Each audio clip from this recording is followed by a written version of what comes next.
Okay, so let's talk about generators. This motor coach happens to have an 8,000 watt Onan generator, which is enough to run the microwave, an air conditioner, washer, dryer. The 8,000 watts is equal to about a 30 amp circuit. So it is possible to overtax this generator. If I happen to do that, it shuts itself down. Okay, so before we had this motor coach and we had a fifth wheel, we would have an external generator.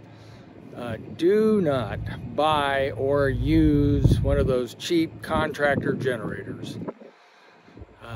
Yes, they are cheap, and sometimes they're advertised to be as much as 6,000 watts, but they are noisy, they are obnoxious. No camper in a campground has come to that campground to listen to your generator. So do not buy a contractor generator. They run at full RPM no matter what the load is on the generator. Instead, the best you can do, and the most popular generator for RVs, is the Honda inverter generator, and they come 1,000 watts, 2,000 watts, 3,000 watts. We owned a 2,000 watt Honda inverter generator.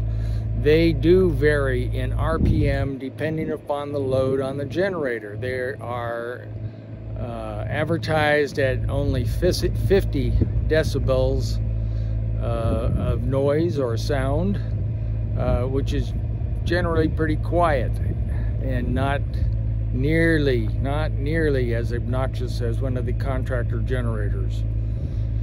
You need a generator to charge your batteries, assuming you're not using solar, or if you're trying to use solar and it's cloudy, you may have to use the generator for charging batteries.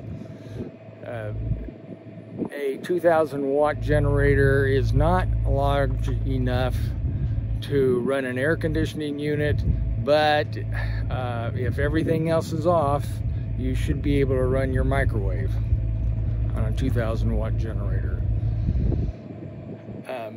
Those can be plugged directly into your external power line, your AC power line, so it makes it fairly easy just to plug in an RV into your generator, which then ends up powering all of the circuits in your RV. We'll have a discussion about which circuits are powered when you're not plugged into shore power in another video. Alright, so you're going to want to know about fuel for a generator. Our onboard generator is run by diesel from our diesel tank, and it consumes about a gallon an hour. A Honda 2,000 watt generator is going to run on gasoline, and it is going to consume a gallon about every 4 hours. I would check the owner's manual on that to be sure that I'm right on that, but that, if I recall, it had about a 2.5 gallon tank, and I think it would run for about 8 hours on that much fuel. So how often do we have to run our generator? We do have solar to charge our batteries, but there are occasions when we have cloud cover. We have slight cloud cover today, as you can see.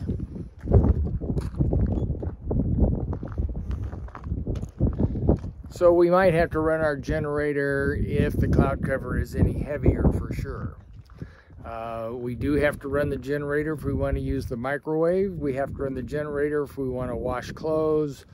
We've never had the occasion, at least here in Arizona during the winter, to have to run the air conditioner, but we would have to run the air conditioning, the generator, if we wanted to run the air conditioner. So right now I would say on a typical winter day in Arizona, we might run the generator 15 minutes a day, and that usually would be to heat up our food in the microwave. We do the wash maybe twice a week, so that's how often we might have to run the generator just to wash clothes. Okay.